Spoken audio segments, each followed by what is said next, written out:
Merhaba arkadaşlar, Örgün Bilediğiniz kanalıma hepiniz hoş geldiniz.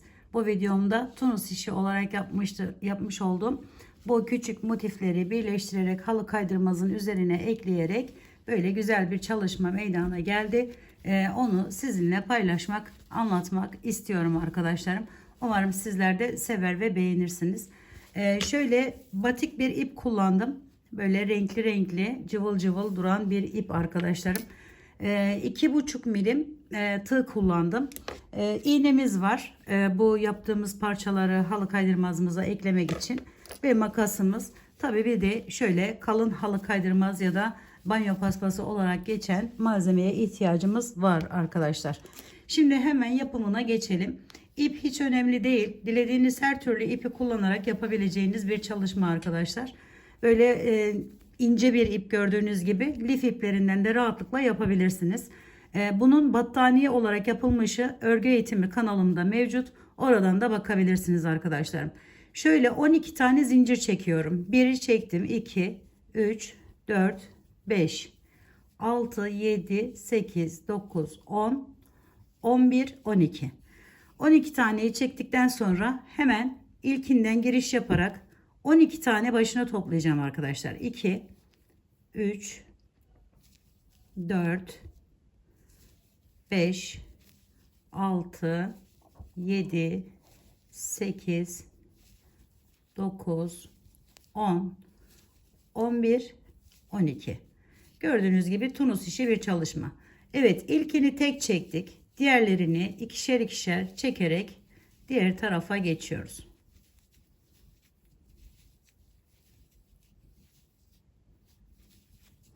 Şimdi ipimi bu şekilde tutuyorum. Ön tarafa alıyorum arkadaşlar şöyle.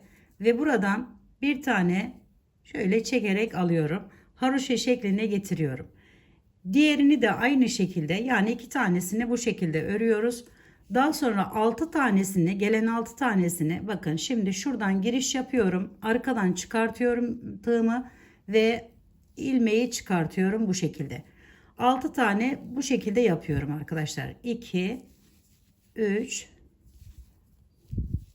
4, 5 ve 6.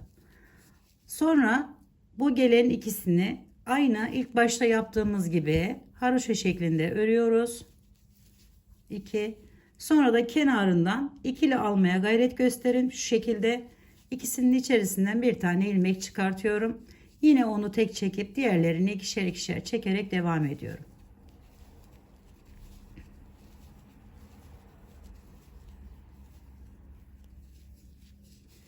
Şimdi yine iki tane tersi yapıyoruz. Bu şekilde arkadaşlar.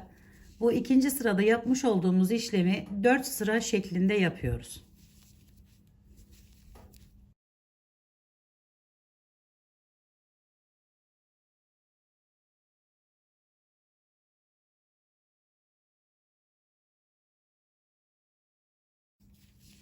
Şimdi arkada bakın şunları sayarsanız daha kolay olur. 2 tane oldu.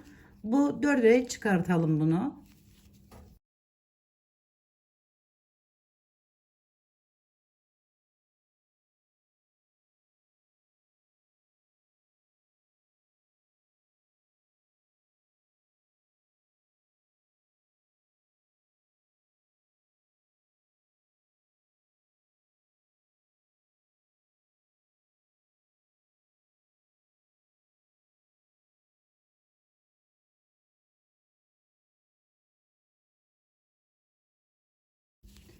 Evet, 4 sıra tamamlandı. Bakın 1 2 3 4. Şimdi 5. sırada artık sarmaşığımızı yapacağız bu sırada. Hemen şuradan giriş yaptım.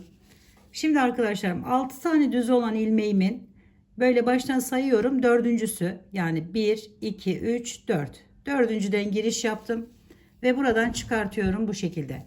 1 2 3. Sonra geri dönüyorum.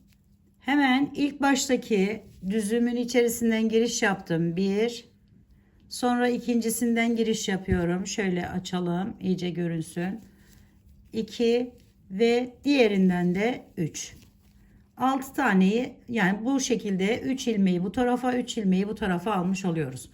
Sonra yine kenardaki ters olan ilmeklerimi örüyorum ve kenar ilmeğini takıyorum. Şimdi yine bunları ikişer ikişer çekiyorum.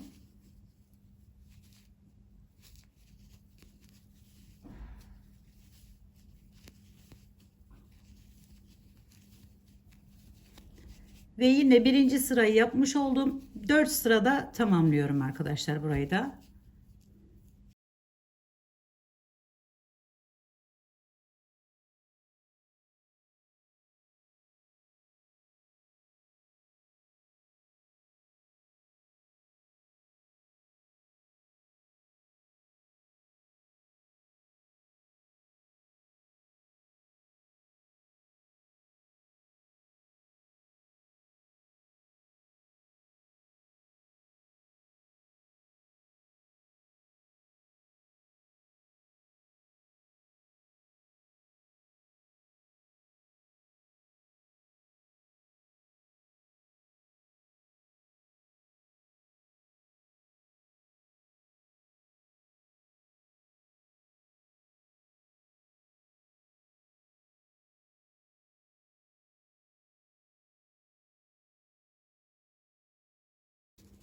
Şimdi bakın 1 2 3 son sıraya geldik.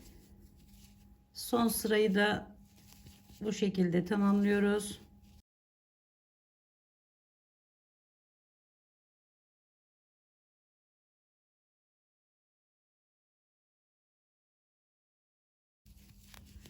Evet, modelimiz tamamen ortaya çıkmış oldu.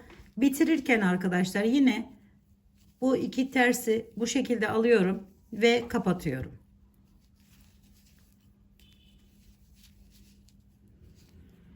Sonra düzleri de aynı şekilde aldım ve kapatıyorum.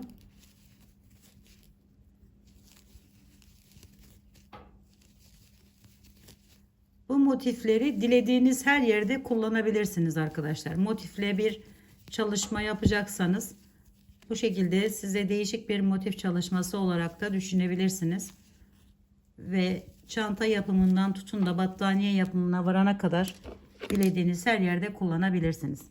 Şimdi şöyle birazcık ip bırakarak dikmek için kesiyorum. Ve motifim hazırlanmış hale geliyor. Şimdi bunu da halı kaydırmaza hemen ekleyelim. Ben dikerek ekledim. İsterseniz bunu hani farklı şekillerde şeyle de yapabilirsiniz. Yani tığ ile de yapabilirsiniz arkadaşlar. Şöyle hemen taktım. Şöyle önce şu şekilde iki motifi birbirine tutturuyorum. Bakın şuradan alt kısımlarından almaya özen gösterirseniz daha güzel duruyor. Modelde gördüğünüz gibi. Şimdi üste geçiyorum. Önce bu ikisini birbirine bir ekleyelim. Sonrası kolay zaten. Bu şekilde.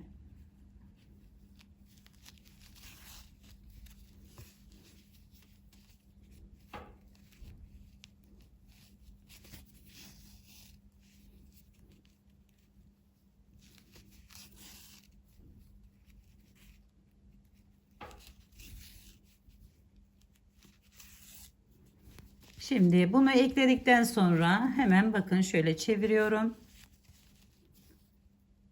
Buraları da şöyle bir daha alalım. Tutunalım iyice. Ve geliyorum. Arkasını da çevirebiliriz. Böyle daha kolay oluyor. Hemen şuradan giriş yapıp bakın motifimi alttaki deliklere ekliyorum arkadaşlar.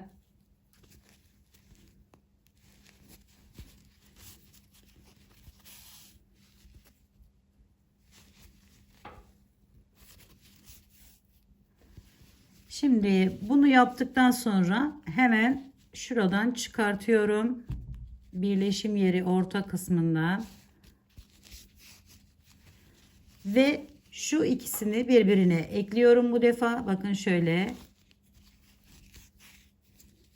Arada boşluk kalmaması için.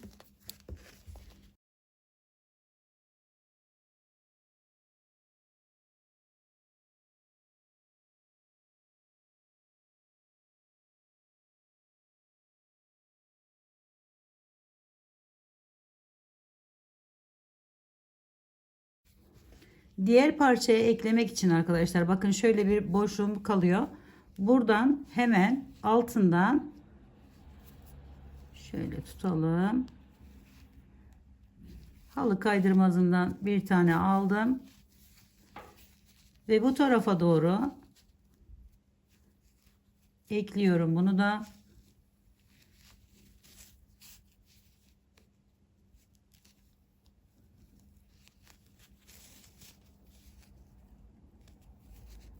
Sonra şuradan çıkartıp kenar kısmını da şöyle çevirelim. Bakın şöyle alıp bir tanesinden diğerinden çıkartıp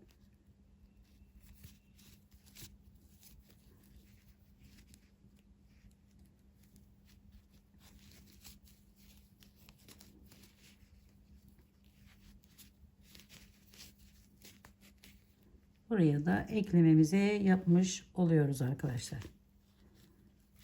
Böyle isterseniz tığ ile birleştirip daha sonra halı kaydırmaza ekleme de yapabilirsiniz. Ve böyle bir güzellik ortaya çıkmış oluyor. Evet, bu videomda da sizlere bu güzelliğin yapımını anlatmak, paylaşmak istedim. Umarım sevmiş ve beğenmişsinizdir. Yapacak olanlara şimdiden kolaylıklar diliyorum. Bir dahaki videomda görüşmek üzere. Hoşça kalın, sağlıkla kalın. Allah'a emanet olun arkadaşlar.